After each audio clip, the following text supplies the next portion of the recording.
আজকে একটু আলুর দম বানাবো বলে প্রথমে আলুগুলোকে সেদ্ধ করে নিয়েছিলাম, দিয়ে লবণ হলুদ মাখিয়ে রেখেছি।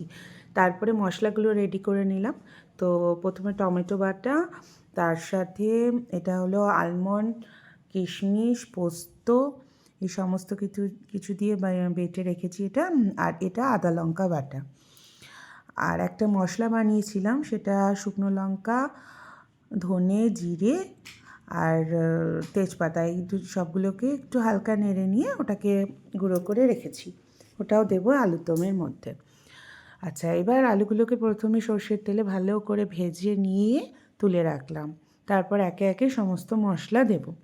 প্রথমেই তেলে একটু ফোড়ন দিয়ে আমি আদা লঙ্কার পেস্টটা দিয়ে দিয়েছিলাম।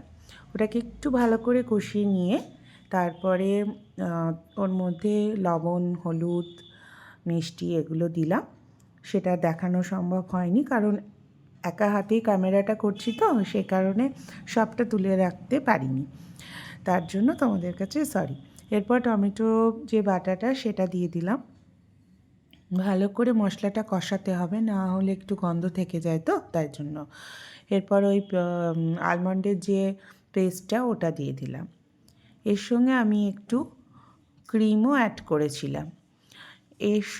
মানে এইগুলো করার পর একটু কাসুরি মেথি আর গরম মশলা, ঘি, এগুলো দিয়ে ভালো করে মশলা করে ভালো করে কষিয়ে তারপর বেশ কষে গেলে মশলাটা, তারপরে ওই যে ভেজে রাখা আলুগুলো দিয়ে দিয়েছি। এরপর ভালো করে একটু কষানো হবে। কষানোর পর আমি ওই যে মশলাটা বানিয়েছিলাম সেই মশলাটা আমি দেব এবং তারপরে একটু জল দেব, দিয়ে একটু ফুটে উঠলেই ব্যাস আলুর দম রেডি। তোমাদেরকে আলুর দমের রেসিপিটা একটু শেয়ার করলাম, তোমরা এমনভাবে করে দেখো। মানে সবাই খেয়ে বলেছিল ভালোই হয়েছে।